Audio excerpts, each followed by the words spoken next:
What's up, everybody? Welcome to Completely Arbortrary, the podcast about trees and other related topics.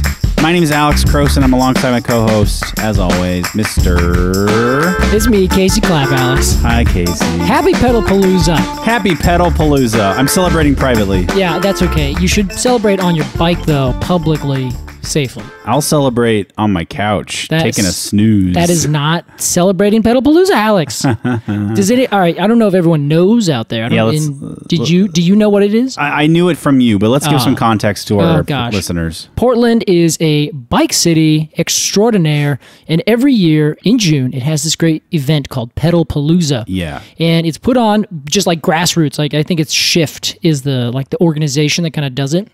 But they basically put on a bunch of bike rides every single day, the entire month of June, and it's just a huge, gigantic bicycle-themed celebration. Yeah. It's so good. I am very happy that you have it in your life. Oh, thanks, Alex. Because I know that you love it. I do. It's so good. There's in fact, I did a Heritage Tree Tour one where I had everyone on a bicycle, and we just went from Heritage Trees. Me and my good friend Dan did that. That's fun. Yeah, we might do it again this year, but we haven't set it up yet, so we'll see. Cool. So be on the lookout. Well, I hope you guys have fun. Well, you're going to get an invite. Casey, I do own I own a bike. It is broke as fuck. Yeah, we got to get it fixed, though. I just can't invest in that right now. Yeah, that's fair. We got to focus on other things like our Lamborghinis. Yes. And platform beds. My Tesla needs a tune-up. I can't worry about my bicycle. No, you're already at zero emissions. What am I saying? I should have known. I drive a 2001 Dodge Caravan. Casey, Tesla. Okay, so you came to my house this evening to record this episode of Completely Arbortrary. Via bicycle. Via bicycle. It's a fucking scorcher outside. It is hot. 95 today. Just stupid. And you surprised me. Yes. With a bag of goodies. I did. Of the fungus variety. Morchella. And they are called morels. That's right. Well, tell us the story of how you found these morels. All right, I will. So Hannah and I, we were out over in the Ochoco National Forest, National Mountains, this last weekend, and we were just hanging out. We found a nice little spot. There's a lot of people celebrating. It was Memorial Day, so there's people out there like in their big, gigantic machine. What are they? Campers and things like that. Okay. I'm not a fan of camping like that, not necessarily. And so we just were trying to find this nice little spot to kind of tuck ourselves in and be kind of away from everybody else. Mm-hmm. We didn't really find it. We found this big open field kind of prairie area. We found a lovely spot, beautiful stars and everything. And we saw the sunset kind of coming down. And we're like, oh man, we should go just try and see if we can catch it from that ridge over there. So we just kind of walked up the road a little bit. And as we were walking, I looked down and I was like, lo and behold, what is that? And this little mushroom's popping right out of the duff. Yeah. And I was like, that. And I did a little dance. And she was like, what are you doing? And I laughed. And we all laughed. And we sang. And then I pointed down. I was like, there's a morel mushroom. And then I looked around. I was like, they're everywhere. Wow. Yeah. Just stumbled upon a tiny little grove. Then found another one, walking back to the truck again. Then we just spent the whole morning looking around and found a couple more. So we just found a bunch of random morel mushrooms. Are you familiar with them? You seemed like you were when I gave them to you. I was not sure if it was going to be a surprise. Yeah. That they're like, whoa, what is it?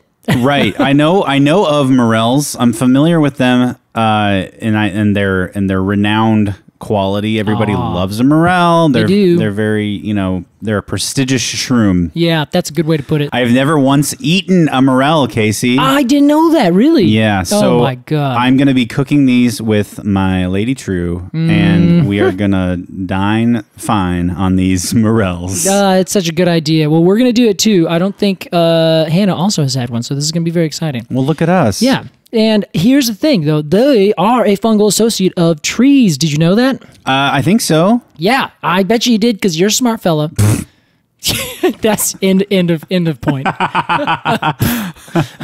What kind of trees do they dig on? Well, they dig on a lot of different trees, actually. I'm not quite sure. It depends on where you are. If you're on the East Coast, people say, or the Midwest, they say they grow under elms and cottonwoods and oak trees a lot. And it's a little bit, there's different species and different varieties of species that grow with different tree associates, and those tree associates basically they grow in weird times, and they kind of come after there's a disturbance or something, whether that's like snow melt or someone digs a ditch and kind of disturbs them. I see. A lot of times over here they're associated with Douglas fir and ponderosa pine, and now it turns out white fir is what I'm finding them underneath a lot. White fir, grand fir hybrid kind of thing.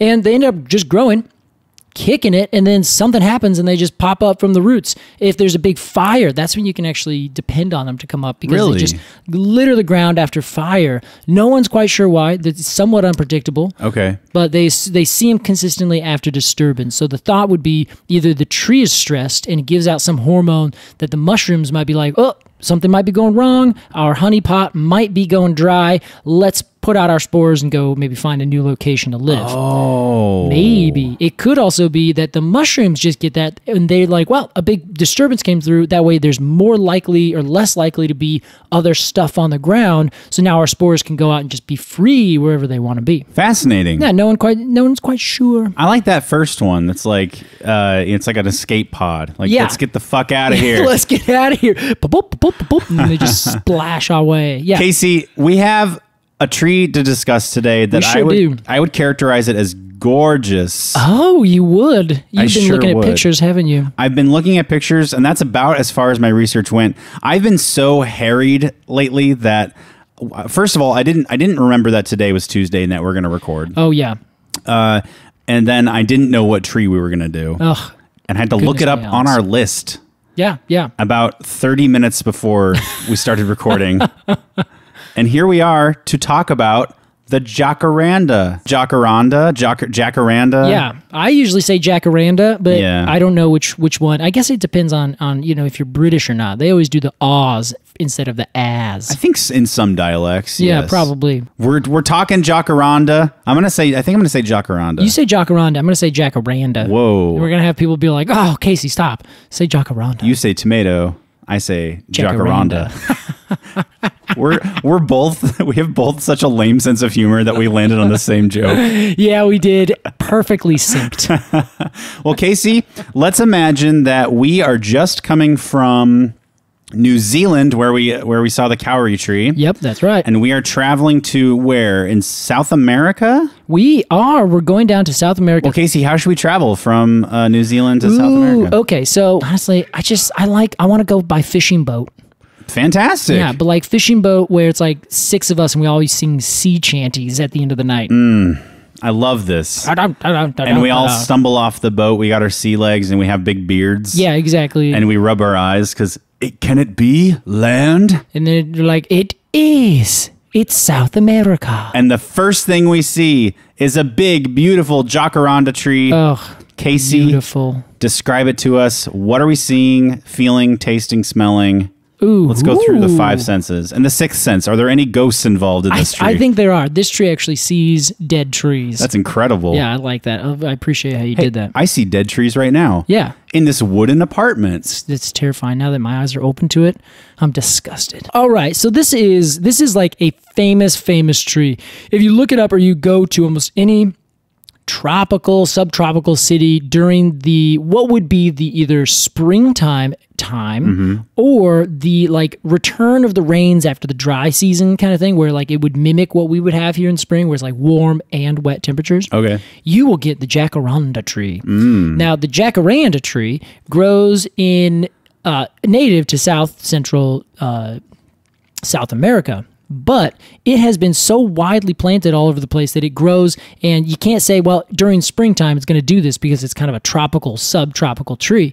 But the thing that makes it that we have to put it out there at the very beginning that people are going to be thinking about are the flowers. Yes. Doesn't matter about anything else. It's irrelevant. Wow. Look it up, everyone. The flowers on this tree are what have made it, did you know, Alex, the single most widely planted tree in the tropics for an ornamental tree everywhere in the world. That's very interesting. Yeah. You don't really, I don't even know the first temperate tree that would be that way. Probably the Japanese cherry. I don't know. No, that just got me thinking. I'm gonna ponder this. I've never seen your brow more furrowed. Yeah, it's really like you can even, it's like, it's almost so dark between those furrows. They're so deep. Well, speaking of dark, deep furrows, let's talk about the bark first of all. The bark almost has no furrows. That's the funny thing about it. Well, so you got to make a transition somehow. I guess that's true. It was a good one. This actually looks to me, it looks like there are little plates on it. So it's kind of bark that grows up, and it looks like it's kind of like scaled armor a little bit. Ooh. But the scaled armor isn't like really intense. It's kind of like, well, you couldn't afford the nice armor, so you kind of got the cheap armor. Okay. And it's kind of flat. They not only do they break up horizontally, it kind of V shapes a little bit, but they also break up like with these little squares. And so honestly, other than the fact that it has like texture to it, it's pretty basic bark. What color? I mean, come on. It's like a brownish gray, like nothing really fancy. Anyway, the bark is kind of nondescript. Like there's not a whole lot to it. Now, it does have a really beautiful form where it grows up to like 25 to 40 feet tall. Not really massive, but it grows up and then starts growing outwards. Really similar to the umbrella thorn in that it doesn't grow really tall, but it just kind of grows up and then kind of just fades out with these long, kind of tendrily like limbs. I have something to say about this. I want to know. I like a medium height tree. Really? I'm not all about these big, huge, tall trees. Huh. I can take them or leave them. They're fine. I like a Douglas fir, but I like a Douglas fir that I can see the top of. Really? You want the whole picture. You don't want to just like see yeah, I gotcha. That's what it is. I want the whole picture. Well, you looked up those photos of this tree. I know you chose them. I saw them. It's insane, isn't it? Yeah, they're relatively sized. Well, and they create like this because they're formed. They don't get too tall. They just get tall enough to like work great all over a road or the top of a house or something. Yeah. And then they kind of like come together at like almost a cathedral-like view, especially if you have like it's called an allée where you plant two trees, one on either side of like a road or a pathway or something like that. Oh, where they frame the side of it, you know? Yep. And then they come over and they arch over the top of it. You get like this purple just tunnel basically, right? Wow. It's super beautiful. I think I've only seen one time, and I didn't know what it was at the time, but like looking back in my memory bank, I'm like, wait, I think I've seen that. That was really gorgeous. They would use this not in the countryside, but more like in a cityscape. Okay. Yeah. Which is what we're going to talk about in a second, but let's first talk about these leaves of this tree. Yes, leaves and then flowers. Did you look up those leaves at all? Yes. Casey. What? Tell They're me. gorgeous. Aren't they? They're bipinnately compound, which I love. Every leaf that's bipinnately compound, you got a leg up on all the rest just because I think you're like literally twice as cool. Very fern-like. Yeah, exactly. And what's the tree? Mimosa is the tree that they're named after. This is Jacaranda mimosifolia is the scientific name. That would have been a great name for our binomial bonanza game. Oh, yeah. It would have been so hard to say, though. Yeah, I would have fumbled that one. Yeah, well, I would have tried my best to figure it out. I'm sure you would. Especially if you did Jacaranda. Jacaranda. Jacaranda. I think we should call it Jacaranda now. Jacaranda is a good band name, too. Yeah. Hey, what kind of music do you guys play? Oh, we're Jacaranda. Jacaranda rock. Yeah, what would you play? Me in Jacaranda? Yeah, well, not you particularly, but like the band. Oh, it would be a marimba and a saxophone. That's it. Yeah. Ugh. Maybe a drummer. Please make... Yeah, but the drummer would only come in every now and then to like just go... Pop. Yeah. Like a bongo kind of thing. And they only show up like half the time. Exactly. You don't need them. That's Matt. Yeah, Matt sucks. He's like a YouTuber. I don't know. He's a YouTuber. Well, that's the thing about these leaves is exactly that, where they're just super flowy. They look like feathers hanging on this tree. Really, because they're so small, they're only like maybe a half an inch or so, but there's per leaf like 40,000 of them. That's I'm making that kind of up. I realize I can't just make up silly stats. This is technically a science podcast, Technically, Casey. I know. We say that with a lowercase t and a lowercase s. Yeah. Well, it has probably something like 70 to 80 leaflets per leaf because it comes out, then it splits off, then it splits off again into these little teeny tiny pinnae. And each one of those is so small, but it lets in just a little bit of light. And now I think we might have talked about this once before. That is a bit of a trick that the trees can play, where if you have a bunch of little leaves and you have them way up at the top of the canopy, then it lets just a little bit of light through, right? And then you have a bunch of other little leaves underneath as well, and they get all the light that kind of bounces through those little gaps. And you end up getting light that's coming through the canopy in a really dappled way where it's not dark, it's not bright, but you're clearly in the shade, but you're still like well lit enough to where you don't feel like you're underneath like the shade of a big dense tree. Wow. But then the tree itself puts on a couple layers of leaves underneath it in its canopy and lower down so that it ends up basically getting extra light. So it hits all the light on the top, it hits all the light underneath that escapes, and it has maybe another level or two where it just ends up layering the leaves and getting all like extra efficient leaves or extra efficient. I think I just mean to say extra efficiency. I kept trying to think of a third word.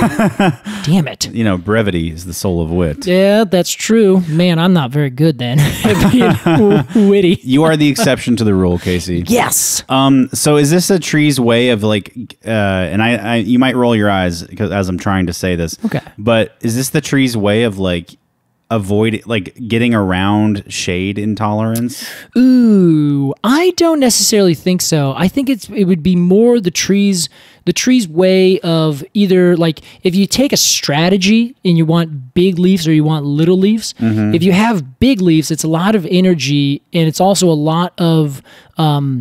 lot riding on one big leaf. If you have a bunch of little tiny leaflets and a couple of them get hurt, the rest of the leaf is just fine. So it kind of compartmentalizes the damage that could happen. It also lets in more light. So I think it's less that, more of just efficiency in the sake of if you can, why shouldn't you? That's an interesting strategy. Yeah. And like you see a lot of trees do it, but it always makes you wonder, like, isn't bigger better? You get a big, gigantic solar panel to collect all the light, or you have thousands and thousands of teeny tiny solar panels collecting a bunch of light. But that big leaf also takes a lot of energy to operate. Yeah, and if you lose that big leaf, it's gone. Shoot. Okay. Yeah. Wow. So it has its pluses and minuses, but also if it was a super shade intolerant tree, or rather if it wanted to make sure to make other shade intolerant trees not able to grow underneath it, it would be better if it had these big leaves and it just blocks everything. Yeah. No light underneath it. So okay. But again, I should reiterate, the leaves are just beautiful. Yeah. But the flowers are the creme de la creme. The triumph. What am I? There's like the point, the raison d'être. Oh, the piece de resistance. Yes, please, and thank you, Alex. They are what makes this tree so outstanding. They are what makes this tree what it is, which is a tree that's planted all over the place, and it is because its flowers are so stunning. Everyone wants them, and every time you look up like a beautiful subtropical kind of thing, you're gonna see these flowers. For those of you who don't know, they are these. They're in the family Bignoniaceae, which I think is just one of the funnest families. Whoa. It's full of like lianas, are what they're called, which are like the vines that grow in tropical areas. Oh, okay. These like tendrils and things. Yeah. So these big woody vines, like 90% of that whole family is just these vines. Jacaranda is in that family? Yes, they are, yeah. Jacaranda, another tree we have over here called the Paulonia. Well, I think it's actually native to China and Japan, but we have it planted here in Oregon. Interesting. And then a couple native species, specifically the catalpa. But yeah, so that is the thing, and they're like these tube-shaped flowers, and they come out in these big globes. Like they have a bunch of flowers all at the same kind of panicle, or the same kind of like terminal area on the very ends of the tree, and they come out with these they all come out before the rest of the leaves come out. So it looks like you just have this purple cloud of flowers covering the tree. Some people think they're violet, some people think they're blue, some people think they're purple. Apparently it changes ever so slightly depending on how healthy the tree is, if it's in a certain kind of soil type, or if you just prefer to see things in purple and you call it purple. Right. Yeah, it could be all of those things, I think. Yeah, I think so. I'm 100% on board with that. Well, the final thing to add about these trees and what they look like is they have these cool little fruit that are really like almost these little nuts, and they end up kind of breaking apart and hanging while they're hanging down. So they look almost like they almost look like you have kind of like a pierogi, where you have two sides. Oh, Yeah. you think so? No, I know what I also know what they look like, but I want you to continue. okay. I'm so sorry. No, I you're raised right. my finger as if to interrupt you, but Yes. I was internal. I see. All right. Well, they look to me like little brown pierogies where you kind of have two circles of dough pinched together at the ends in kind of big thumbprints, but then the bottom kind of splits open and it releases these winged seeds that'll like flutter out and just slowly but surely fall away from that little fruit. Ooh, like a maple? Yeah, kind of like a maple if they were all encased in a suitcase, and then all at once the maple opens the suitcase upside down, and all the little seeds kind of fall out like papers out of the suitcase. That's a great visual, there Casey. you go. That's what I think it is. It's a suitcase tree, basically. Hey, let's call it a suitcase tree from now on. All right, We deal. can agree on that pronunciation. We sure can. Yeah, I was gonna say they look like fried sweet potato chips. Yeah, but they seem too brown, kind of a little overdone, don't you think? Yeah, they're a little burnt. Well, Case, I would love to talk more about the Jacaranda tree. However, we have to take a break. All right. We'll be right back with more Completely Arbortrary. Welcome back to more Completely Arbortrary. Are you okay? Is this the what is this? This is the big version. I just tripped a wire in my head. I like that. That was a good trip. Well, welcome back to Completely Arbortrary. The more version. Today we're talking about the briefcase tree, aka the Jacaranda, aka the Canada of trees. Oh, Casey, why do you say that? How do you spell Canada, Alex? Canada. How do you spell Jacaranda, Alex? Jacana. Wait. A-N-D-A. A-N-D-A? Yeah, Jacaranda. Oh, R-A, not N-A. Yeah, just like Canada. Canada. Yeah. Jacaranda. Yeah, the only difference is there's like two letters that are next to each other that don't have an A in between. But otherwise, Jacaranda. That's cool. I like it. That's why it makes me think of the Canada. It's a fun mental connection. There you go. Yeah, now you'll always know how to spell it because you'll be like, da da da da da da da da Yeah. and a D-A. Well, Casey, let's talk Jacaranda, and let's talk specifically something we've briefly touched on before, but we're taking a different angle today, I think so, yeah. and that's street trees. That is right. More specifically, I'm going to say urban trees, but I think more broadly, we are making this conversation about street trees specifically. So I just come right on my bases here. Well, let's chat. Okay, so remember how I told you earlier that the tree, the Jacaranda, the Canada of trees, is like a ubiquitously planted tree across the tropics and subtropics, mostly in the cities, as an ornamental tree. Yes. So the thing about an ornamental tree is that it's usually not from there. Many times it has to be, or it's a tree that has been brought in. Really? Yeah, it's not all the time. It just kind of is a trend. You know, like if someone wants to go plant an ornamental tree here in Portland, it's very unlikely it's going to be our native trees. That makes sense. Yeah. Maybe the dogwood, because the ornamental means that it's like this big pretty thing, right? Yeah. Well, you want it to be notable. Yeah. And if you have a home in Oregon and you plant a Douglas fir in the front yard with a courtyard around it, Yeah. it's not that notable. Everyone's like, well, you just put a fence around another goddamn tree. But if you have a Jacaranda, Yeah. I don't know if they grow here. They Or don't, not quite. a monkey puzzle. Yeah, I'm like about, or a big dogwood, or a Japanese cherries. You know, very commonly done, like a specimen tree that you plant in order to have this big pow. You know, Right. this thing. And so the Jacaranda tree has these gorgeous, gorgeous flowers. They have this lovely scent to it. They grow in these subtropics and tropical regions. They can take just a tiny amount of frost and will grow really nicely in just such poor soils. All these things, like everyone who's thinking about this in terms of street trees, like street tree. That sounds Right. great. Has this ornamental value. It has, you know, just like any tree that exists, you know, the flowers are going to drop. They can be kind of slippery if you walk on them. They're going to drop these seeds. You know, you have issues. You have like little maintenance things. But overall, the tree's not that bad of a tree. If you're going to plant a tree in a tropical region, it's going to have wacky things that it's going to do. You plant something out here, it's going to drop nuts. It's going to drop leaves. You just got to accept it and move on. Yeah. The benefits are outweighing the costs. It's kind of fun even. I think so. Yeah, kids love to jump in the things. There's a dog I've seen on the internet that just loves to just fly and jump straight into big piles of leaves. It's adorable. Is it a terrier? I don't think so. For some reason, I think it was a golden retriever that did this. Yeah. Well, so this the Jacaranda tree, it has all this appeal because of its gorgeous like ornamental quality. You can plant them in the streets and they grow really well. You can plant them. Yeah, you know, I'm going to just put right off the bat in the right tree for the right place. Like make sure it has enough space. It's not underneath power lines, all that kind of stuff. But if you plant it in a 6-foot wide planter space, it's going to grow great and it's going to do fine.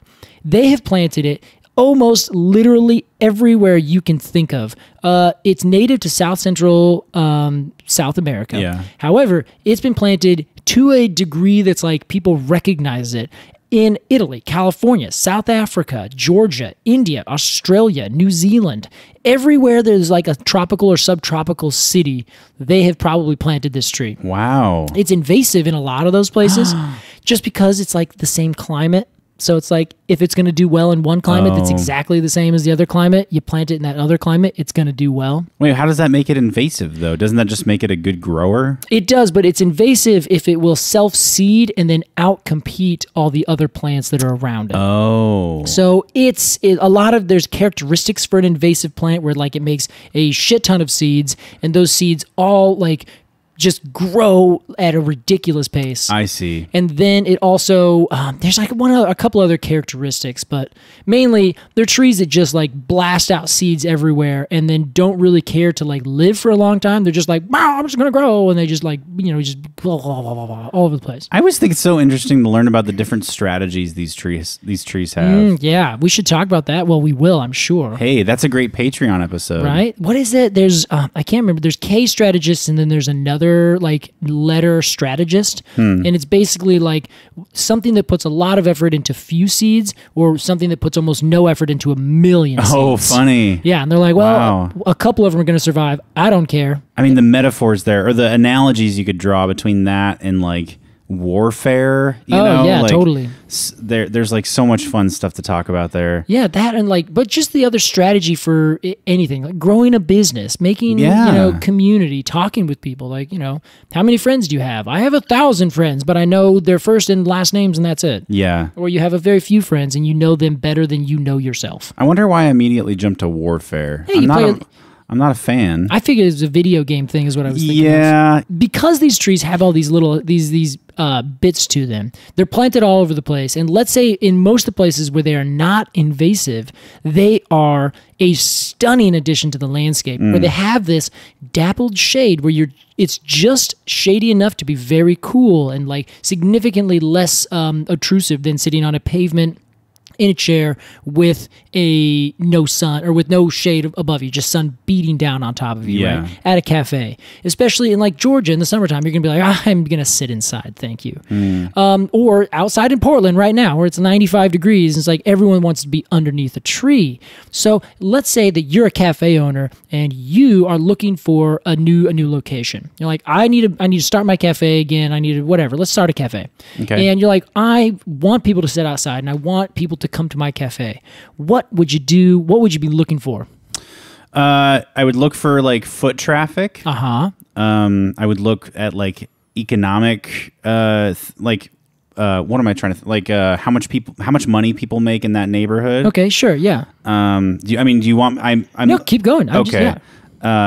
I would probably look, like how many trees are around. I like the aesthetic of having lots of trees. Sure, yeah. That's why I like part of the reason I like living in Portland. There you go. Plenty of green. Right. You maybe would be looking to see, like, are there other people and other businesses around that would also draw people to my area, maybe? Like a sort of an economic center or like a neighborhood center kind of thing like that? How's my synergy with the other businesses on the block? Yes. So you're pulling together a lot of different stuff. And I know, obviously, you're going to say tree. Of course, I'm going to say trees too. But if you are not a tree person, you don't know anything about trees, you are only an economic major looking to start this cafe, you're going to look at those first like two things and then maybe a couple other weird things you're going to think about.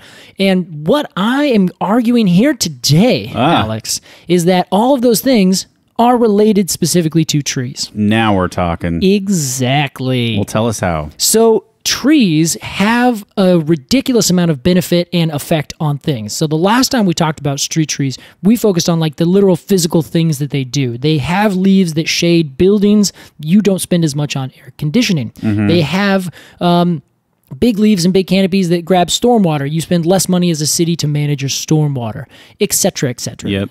Meanwhile, that's all like these physical things. We can add a number to it. How much does it cost to, not have shade on your house and you have to use air conditioning? We can take a tree away and we could see what the changes in the bills are. Whereas the tree's effect on people that is more of a mental or emotional effect has a huge amount of value in ways that we can say, but we can't say I'm going to put a tree here and now I'm going to charge you $500 more, Yeah. We just know that when you compare this without and this with, it's completely different. I'll give you some examples to kind of solidify this a little bit. Okay. If you are, and I looked up the value of things, and I found a really great succinct list of statistics from the Arbor Day Foundation, and we'll have it in our show notes on the website, completelyarbitrary.com. And they basically said, well, here's a bunch of studies, and then there's a couple other ones that you can find that kind of cite a lot of the same big landmark studies, one of which was done here in Portland. What they have found is if you have a tree, mature landscaping and trees in your yard, your house value, the appraisal value of your house, goes up between $1,000 and $10,000. Wow. The study that was done here in Portland, the average was about $7,000 between houses that had trees and houses that did not have trees. And they were looking at the actual, the cost of the house. It wasn't the appraised value. They said, how much did that house sell for as compared to another comparable house in a similar neighborhood without trees? Interesting. So they found more trees, higher value. They also have found historically, if you are walking along a street and you want to go and stop in at a cafe or do something, you're going to say, well, okay, what is, where am I going to go? How am I going to, let's go over there. You're more likely to choose the over there that's underneath trees. And that has a bunch of different psychological things that happen to it. One, as we said earlier, there's that physical aspect to it where you're just more comfortable underneath the dappled shade of a gorgeous little tree rather than sitting out in the blazing hot sun getting just roasted, right? Sure. That has a direct and indirect effect on your mood. It has an indirect effect on your stress level. You feel calmer. You maybe want to stay longer. I guess, you know what? I'm just having a really good time. I'm going to get a second beer. Yeah. I'm going to get another Frappuccino. You do that kind of thing, and then you're more likely to stay, and then because it does all these other things, you're probably more likely to spend money at the business just next door. Because now you're having a really nice time. Wow. So they have these really intense effects, raises property value, makes a place more beautiful. It gives you the feeling of more of a situated and stable place because trees have this sort of, especially big trees more specifically, it makes things look like they're old and they've been there for a long time. And if they're old and they've been there for a long time, it feels stable, right? It must be a good place to buy shoes. Yeah, exactly. There's other studies that have shown that because it has this reduction in stress levels, you are happier. And then we've talked about this also on the podcast. What's the value of happiness? What's the value of reduced stress? What's the value of reduced anxiety? What are the values of not going to the hospital more because you are just calmer more often and you don't get a little bit more stress, you don't get high blood pressure, you don't have to take these medications, you don't have to keep seeing this therapist or this other thing or this thing, you just add it on and add it on and add it on. And I'm just coming up with random kind of, what ifs here. But one of these other guys, his name is Jeffrey Donovan. I think we've talked about him before. I thought you were about to say Jeffrey Dahmer. Oh, no. Donovan. He's an economist here studying trees and urban forests in Portland. Oh, cool. And for the Forest Service, I think. But he also said, well, what about the birth weights? And talked about birth weights. And I know we've brought this up on the show before, but it all comes back down to this stress reduction, right? Yeah.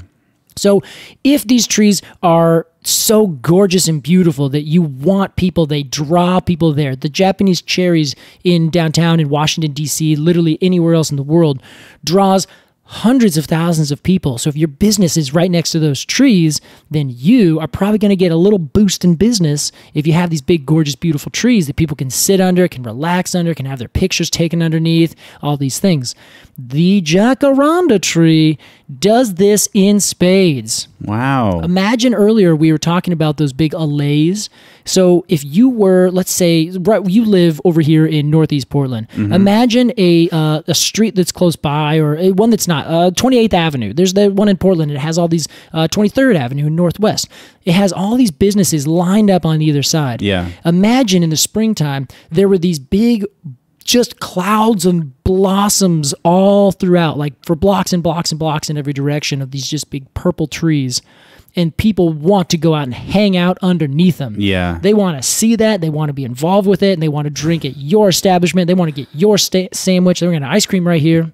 Yeah, both of those streets are pretty high density as far as the amount of street trees. Yeah, they do. They have a lot. I live very close to 20th. I love being over there, not only because like 4 of my favorite restaurants are on that street. That's not unreasonable. But it is something about you feel, and I'm going to go out on a bit of a limb here, not a pun. Not a pun. It's a well-known saying. Do you think that we enjoy being under trees in part possibly because we are descended from monkeys?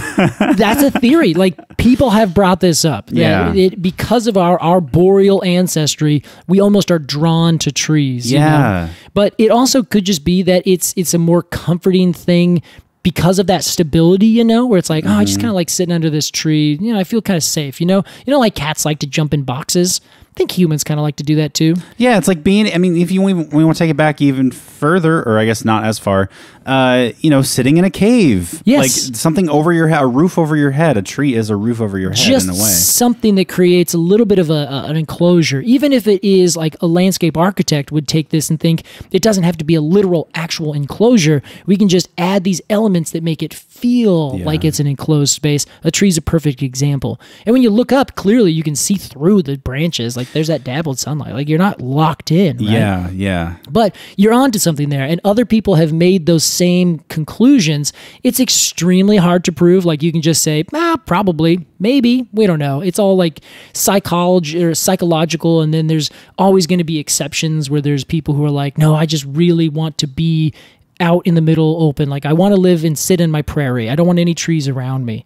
Historically, there was when the colonists in the United States were coming and taking out all of the forests, they were afraid of the trees because that's where the Native American tribes were. Oh. So it became a bad thing. Like trees were bad, forests were bad, they were scary. Interesting. So the question then would come down to it, back to your question, is it like some kind of psychological thing that's innate to humans to like to be under this, that then we are untaught via cultural and societal kind of values or non-values?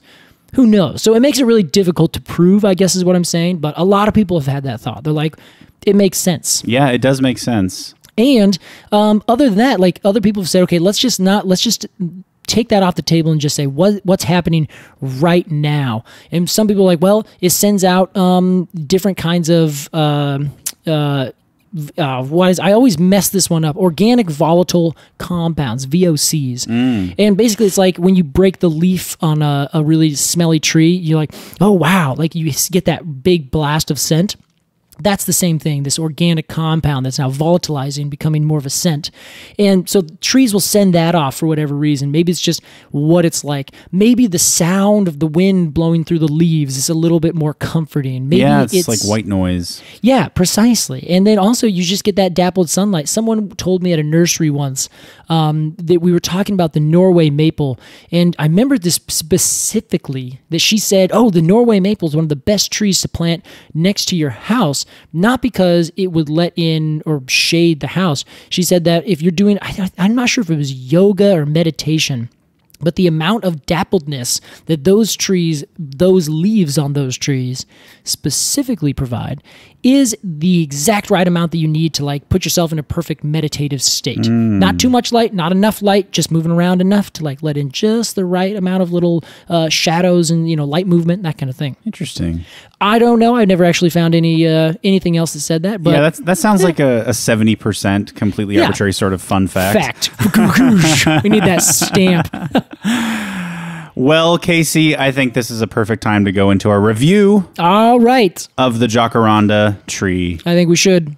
You and I will assign the Jacaranda a score from 0 to 10 Golden Cones of Honor. This season, honor is spelled Honour. That's right. The internationally recognized. And as our resident expert, we begin et toi. Oh, merci. All right. Did I say that right? No, you said and you. Okay. I'm gonna say avec toi. Avec toi? Yeah, avec. All right, let me try that again. And as our resident expert, we begin avec toi. See, I nailed it on the first try, Casey. You did so good. That was incredible. It's like you're a native French speaker. Yep. Okay, so the briefcase tree. So the briefcase tree, in my opinion, is a spectacular tree. It is, because of all the things that I was just talking about, and which I should end by saying street trees and trees in public spheres are super important because of these reasons. They increase everything to the benefit of everyone. Yeah. And if you don't have it, it is a detriment to you and your community. So everyone should plant trees. Make sure it's the right tree in the right place. It may not always be a jacaranda. It could be some other thing like an oak tree with 0 intense flowers, but you'll still get all those other really great benefits. People will sit by there. You'll want to put your hammock on your 2 trees in your front yard. So the jacaranda tree, I think, just like the hornbeam, which is the last tree we really talked about with the street tree thing. That's right. It does its job so well. Like, it takes these really intense places. It has its problems, just like everything has its problems. Nothing's perfect except maybe the ginkgo. And it also is just so stunningly beautiful. I think I'm going to give the jacaranda tree 7.7. Woo! It's a 7.7. I have 2 reasons why I knocked it down pretty substantially. One, everything's on a scale, and we just did the Kari last week. Oh, I'm sorry, but that tree is incredible. I mean, you gotta we gotta bounce back a little bit. You know, my dopamine crashed when I was looking at this tree, and I'm like, oh, it's pretty, but oh, man, the Kari. It's semi-invasive in some places, which is, it's a big problem, like down in Pretoria in like South Africa, where it just kind of like goes kind of a little bit wild. I love the flowers. I think it's great. It's a one-trick pony, though, because of the flowers, and that's it. It just kind of goes fakoosh, and everyone's like, this is incredible, and then it kind of has that dappled shade afterwards, which is really nice. But I wish that the fruit did something cool. Like, give me something more. I want to see the pizzazz, and then I want to be relaxed, lulled into a sense of calmness, and then I want another blast. I need that crescendo at the end of the season. Like if it grew a really delicious fruit. Yes. That you could just sit in it and eat those. Yeah. Something like that. You got it. Like the Japanese cherry or a cherry tree, boom, big flowers, and then you get to have little cherries afterwards. Yeah, it's like, well, that was worth it. That's fun. It's worth the wait. Yeah. 7.7 Golden Cones of Honor for the Jacaranda from... These should be purple Golden Cones of Honor. Oh, okay. Anyway. Bright purple Cones of Honor. No, bright purple Golden Cones of Honor. A bastardization of nature from Casey Clapp. Here's my review of the Jacaranda. Bastardization of nature. I think it's really, really pretty. I love all of the different tones that it shows. This also might be from, because I've only seen pictures, it might be just different cameras show it in slightly different, Yeah, I saw one that it was like super exposed or something like that. Overexposed. I don't know the term. Overexposed. Yeah, but it was just like, whoa. And like the ocean was like purple, and it was like, that's too much. Oh yeah, like the saturation might have been turned up. Yeah, that's what I think. But I'm gonna, after the Cowrie, which I just adored. Yeah. I'm gonna experiment with my cone giving here. Oh, okay. And I'm gonna shock you, Casey. This is really exciting. I'm giving it a 5.5. Wow. Yeah. Your dopamine crash too. I think it's a bit of a I think it's a bit of a one-trick pony. Kari got us pretty up there. 5.5. 5.5. Okay, keep going. I think that's it, man. I like the flowers. I like your flowers. I guess that's it. Yeah, I think that's fair. And honestly, that's the whole point. This is a working tree. It doesn't have to be good. It's the Carhartts of the tree world. Every now and then you wear it to a wedding, but most of the time, that's it. Sort of a Mark Ruffalo. Wow, the Mark Ruffalo of the tree world. I think so. I want Mark to be like, "Thank you. This tree's beautiful." Like, why did you only give me 5.5? With his little pouty face. Oh, poor Mark. That was our review of the Jacaranda, aka the Canada tree. Canada tree, No, a.k.a. the Canada of the tree world. The Canada of the tree world, a.k.a. Mark Ruffalo tree, a.k.a. the briefcase tree. That's it. Casey, it's time for a game. Oh, I love a game. We haven't done one in like a week. Yes, we've kind of settled into this pattern of we do a game every other week, and I think it works out okay. We can't get him too overdone, you know? Yeah, because, Alex only has so many ideas. Well, Casey, today we're playing, I would say, maybe not a fan favorite, but certainly an Alex favorite. Oh? Family Tree. Oh my gosh. I realized you told me this and I forgot in between you telling me we're going to do this. Yeah. We talked about it. Your shock was real. What a fool. Here's how Family Tree works for anybody listening who hasn't heard it before. We are going to take a group of characters from some story or movie franchise or TV franchise, and we are going to assign these human people a tree that best represents their characteristics and qualities. So, Casey, today we will be talking about the Justice League. Oh, yes. Now, here's the problem. You're not a comic book person. No, but I watched it on Cartoon Network. I am also not a comic book person. I have a passing familiarity with Batman because I think he's pretty cool. Okay. But I don't know basically anything about any other comic book characters. Yeah, okay. So we're going to be stretching our knowledge a bit today. Yeah. This is going to be fun. Yes. So, Casey, let's start with I think he's an alien from another planet, Krypton. Krypton. Heard of it. Love it. His name is like Jal-El or something. Oh, yeah. But we down here on Earth call him Superman. Superman. So he was born and raised in Iowa. Is that right? Yeah, somewhere in the Corn Midwest. farm? Yeah, Yeah. corn farm. Yeah, Yeah. with really, the Kents. Yes, that's right. That's right. He calls himself Clark Kent. Right. He has two different things, right? Double persona. Yeah. Glasses on, glasses off. Gotcha. He's a journalist. Is that right? I think so. Yeah. Ooh, okay. So Superman, super strength. He can fly. He does have one weakness, and that's kryptonite. So that's something to consider. That'll get him. Yeah. Grows in the Midwest. But also he lives, I think, in Metropolis is the city that we're Superman. Oh, okay. Big city. Yeah. Okay. This is such a good question. All right. Do you have any ideas here? I'm thinking we talked about Zeus. Yeah. And we chose like a big oak tree. Yeah. I want to say something to do with oak, but also maybe that's something that's like tropical and like unkillable. Yeah, that's kind of what I was thinking as well. Like something that just keeps getting just bigger and bigger and bigger. A banyan? I was kind of thinking that. A banyan, I don't know, does Superman just keep getting bigger and bigger and bigger? Does he just kind of he already is really super strong? I think he's just the normal size of a man. Yeah, all right, I got an idea. Okay. I'm going to go with the baobab tree. Oh, that's great. Yeah. Okay. So, I'm glad you agree. My rationale for this is that I'm thinking there's two different sides to a baobab tree. I saw this in was it Plants? I don't know. It was some documentary by the BBC and His Royal Highness David Attenborough, and it was I think it's the baobab tree opening up its leaves. They do it at night or its flowers, and in a matter of a minute or something, the flowers go from completely closed to completely open in these gorgeous, huge, big things. Okay. And then the tree goes from a completely deciduous tree with this big, gigantic base on it that's to this fully flowered tree that I think, if I remember correctly, Rafiki from The Lion King lives in one. Oh, yes. And I think that because it feels like there's a double personality where at night it has these big, gorgeous flowers that are I think bats and other little flying mammals get involved with. But then you don't see them during the day. They close up and they're like, no, don't know what you're talking about. Interesting. I like that angle. Yeah, that's what I think. Not to mention, it's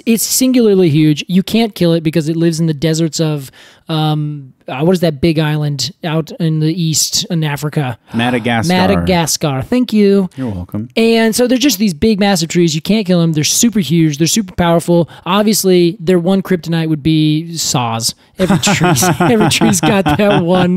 But yeah, I would say a runner-up, just a big ass redwood. Yeah, right? Like one of those 18-foot wide, things that even a saw can't really stop that. Not really, yeah, especially now that we have litigation to help it out. Well, Casey, next up in this lineup is Wonder Woman. Oh, that one was a successful franchise. She crushed it. Gadot was her name. Yeah, Gal Gadot. Gal Gadot. I think it's actually pronounced Gadot. Oh, damn Which is a little counterintuitive. Yeah, it is, isn't it?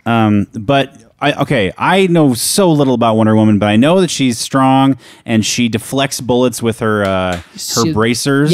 Yeah. And she's got that golden lasso. She has the golden lasso of truth. Yes. Oh, of truth. And she wraps it around people and it makes them tell the truth. I think. My God. I didn't know that last truth part. That's pretty insane. So you have to tell the truth if you're lassoed by it. Yeah, and I think maybe she time travels. I don't know, but she comes from a clan, from an island of a clan of like Amazonian women. Ooh, okay, gotcha. So she's raised to be a kind of a warrior, like a Spartan, raised from a child to be a warrior. Oh, I see. Okay, all right. Ooh, I'm probably getting so much of this wrong, and I see our Patreon numbers are dropping. Yeah, well, sorry everyone.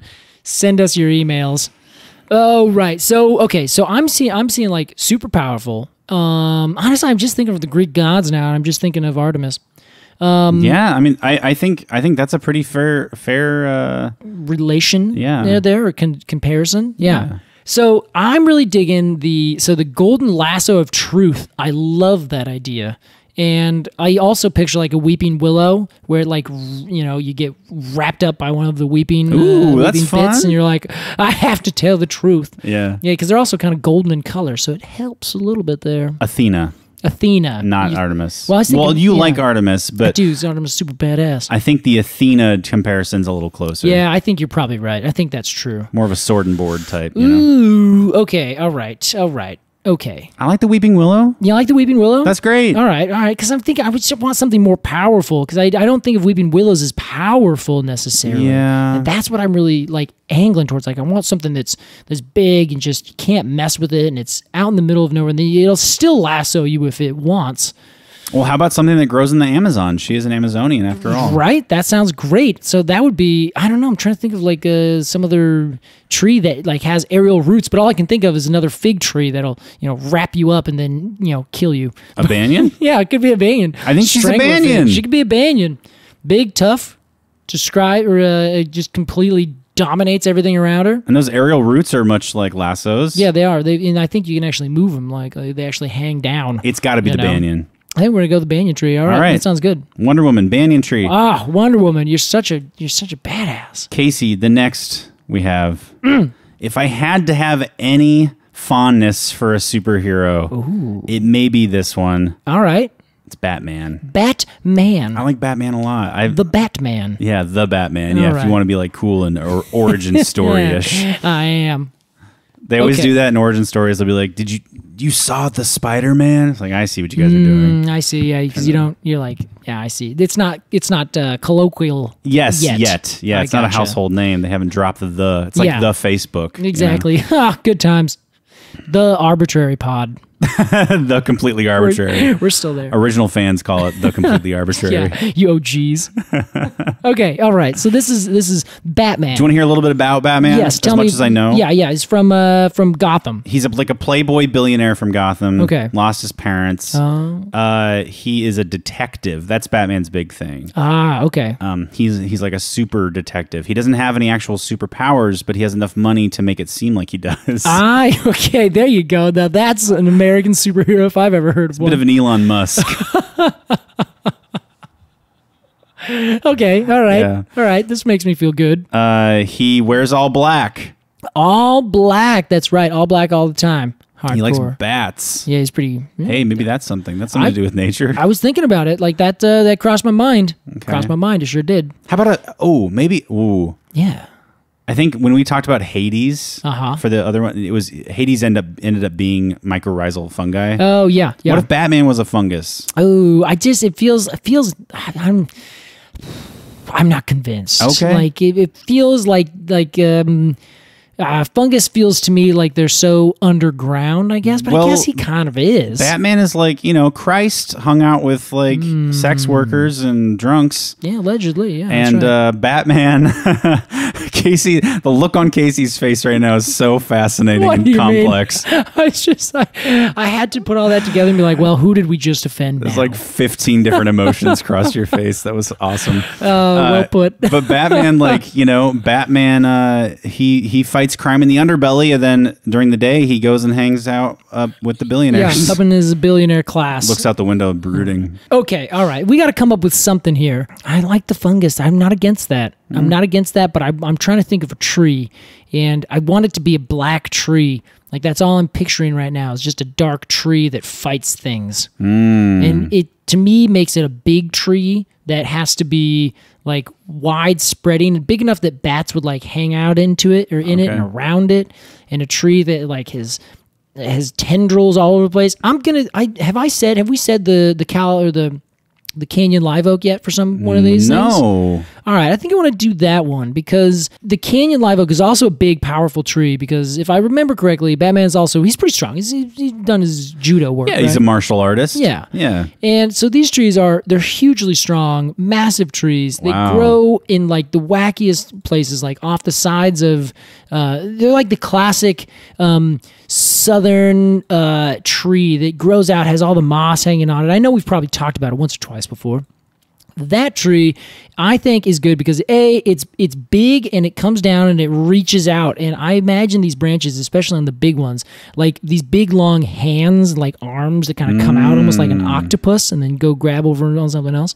I don't know. I just kind of feel that. I just feel Batman. But it also can be like a dark tree. It's not that dark because it's kind of light, kind of that.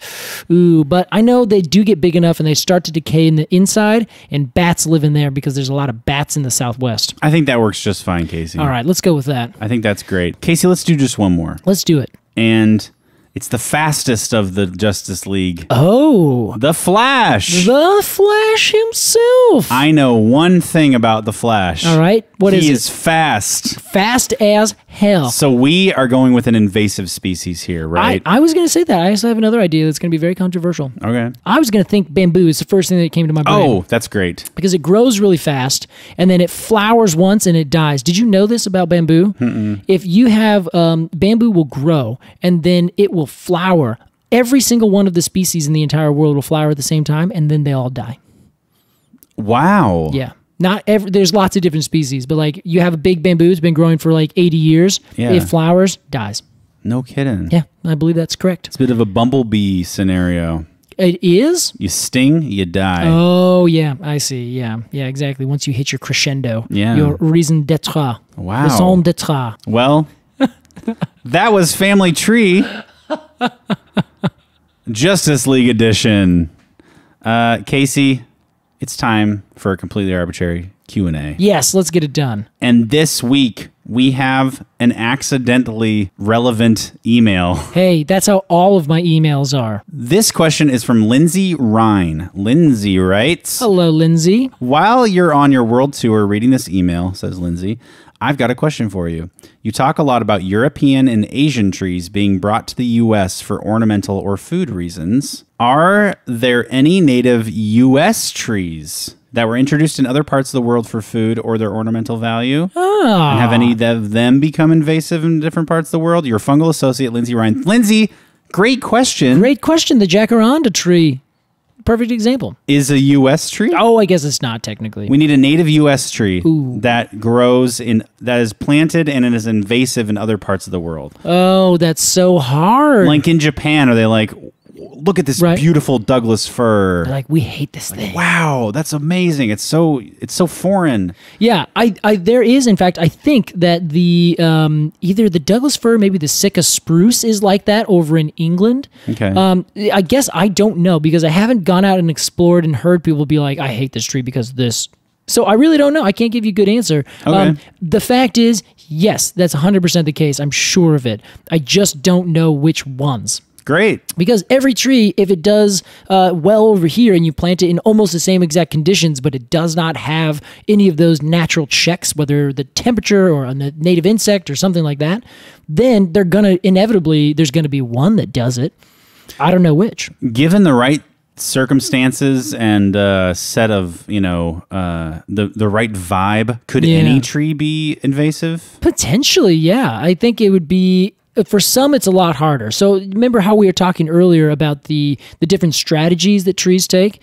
If they just put out a few acorns a year or a few whatever fruit, and then it can't be invasive just because it doesn't grow fast enough everywhere. I see. But if you are the kind of plant that does just put out just hundreds and hundreds and thousands of different fruit, then you're more likely to be invasive because you have thousands of new brood coming up each year potentially, as opposed to maybe just hundreds or maybe just tens, you know? I see. So any tree could be invasive, but the invasive quality also comes with it outcompeting other native species and then taking over those like habitats. So I know that there is. I would just have to look and like see. In fact, anyone else who's over across anywhere else in the world, do send us these, because it's a limitation for me specifically, being based in the U.S. and not having gone out and not had the opportunity to go out and really like dive into the forests of other places. Like I've walked through the cities and I've done some hiking here and there and I've seen these kinds of things,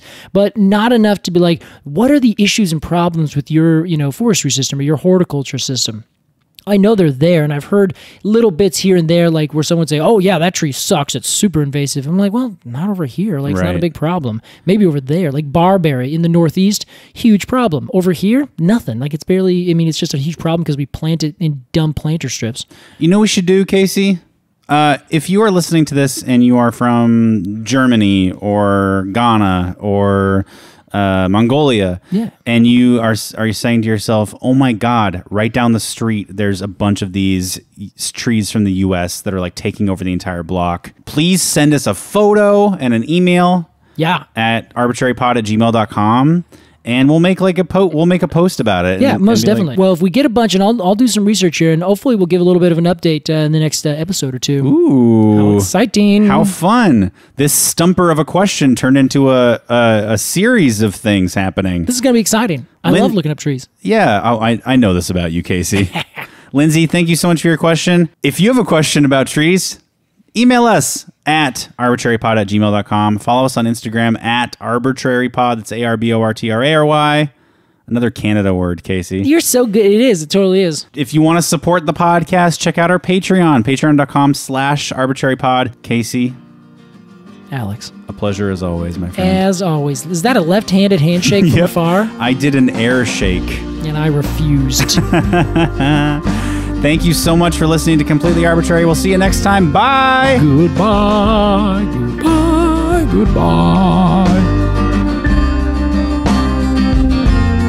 Completely Arbortrary is produced by Alex Crowson and Casey Clapp. Our production consultant is Olivia Frankie. Our artwork is by Jillian Barthold, and our music is by the Mini Vandals. Thanks for listening.